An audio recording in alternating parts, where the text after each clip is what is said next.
अगर कोई व्यक्ति 21 दिनों तक भूख हड़ताल पर बैठा हो तो सरकार उससे बात करेगी या उसे अचानक उठाकर अस्पताल ले जाएगी। क्या छात्रों की भविष्य के लिए लड़ने वाले की आवाज दबा दी गई? अगर सरकार को उनकी जान की इतनी ही चिंता थी तो 21 दिन तक इंतजार क्यों किया गया और उन्होंने संसद के मानसून सत्र से ठीक पहले ही क्यों हटाया गया? और आखिर इस पूरे मामले में देश के करोड़ों छात्रों को क्या सीख मिलती है? आज की इस वीडियो में हम भावनाओं से नहीं बल्कि फैक्ट के आधार पर पूरी घटना को डिटेल में समझेंगे। नमस्कार दोस्तों, देश में जब भी शिक्षा, युवा और छात्रों की भविष्य की बात होती है तो हर छोटी बड़ी घटना लाखों परिवारों को प्रभावित करती है। इस बार चर्चा में है सोनम वांगचुक। वही सोनम वांगचुक जिन्हें लोग शिक्षा सुधार और सामाजिक मुद्दों पर उनकी सक्रियता के लिए जानते हैं। लेकिन इस बार मामला किसी नए आविष्कार का नहीं बल्कि NEET की परीक्षा में कथित अनियमितताओं और छात्रों की मांगों को लेकर किए गए अनशन का है। पूरा मामला क्या है?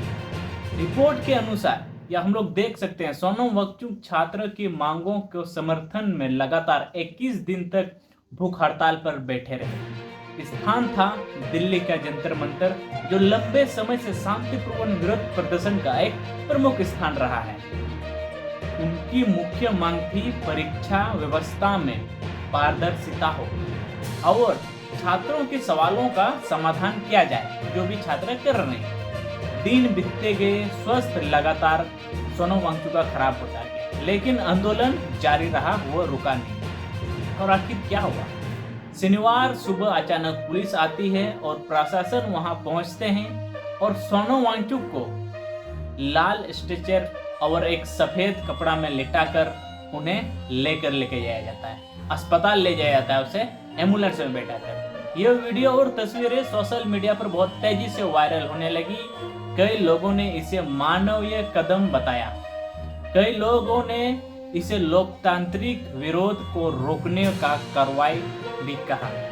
यहीं से विवाद बड़ा हो गया। अब सरकार और प्रशासन का पक्ष भी समझना जरूरी है कि आखिर लोग कहते क्या है। प्रशासन का कहना है कि सोनम वांगचुक की तबीयत धीरे धीरे बहुत ही ज्यादा लगातार खराब हो रही थी। डॉक्टर ने स्वास्थ्य को लेकर भी चिंता जताई थी, पुलिस प्रशासन का कहना है। साथ ही अदालत के निर्देश और जीवन की सुरक्षा को ध्यान में रखते हुए अस्पताल ले गया, ऐसे प्रशासन का कहना है। और सरकार का क्या कहना है?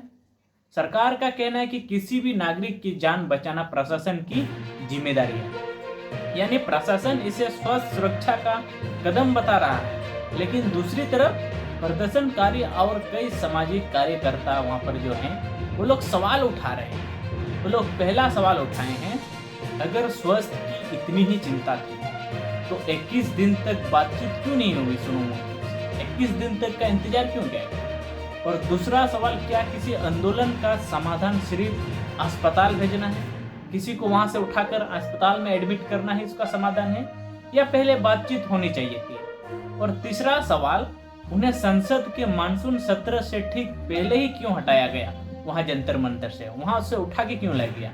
क्या सिर्फ एक संयोग था या इसके पीछे कोई राजनीतिक का कारण भी हो सकता है? इन्हीं सवालों को जवाब अलग अलग लोगों ने अलग अलग तरीके से दिए हैं, लेकिन सवाल आज भी चर्चा में है। लोकतंत्र केवल चुनाव का नाम नहीं है। लोकतंत्र का मतलब होता है सरकार और जनता में एकता, उसके बीच संवाददाता होना चाहिए। जब लोग अपनी बात महत्वपूर्ण तरीके से रखते हैं तो बातचीत लोकतंत्र की सबसे मजबूत ताकत मानी जाती है। इतिहास भी बताता है कि कई बड़े बड़े आंदोलन का समाधान केवल बातचीत से निकला है और इस बार ऐसे नहीं हो रहा है। यही वजह है कि इस घटना के बाद लोग संवाद की कमी पर भी सवाल उठा रहे हैं। अब सबसे बड़ा सवाल आपसे है या सबसे है कि इसका असर किस पर पड़ेगा? सबसे ज्यादा असर पड़ेगा उन लाखों छात्रों पर जो पहले से ही परीक्षा, भर्ती और भविष्य को लेकर चिंता में है, क्योंकि अब हर बार पेपर लीक हो जाता है। जब शिक्षा स्वास्थ्य पर सवाल उठते हैं तो इसका असर केवल एक परीक्षा पर नहीं पड़ता, इसके सीमित हर परीक्षा पर पड़ता है। उसका असर पूरे समाज पर पड़ता है। युवाओं का भरोसा मजबूत होना भी जरूरी है और व्यवस्था पर विश्वास बना रहना भी उतनी ही जरूरी है। क्यों?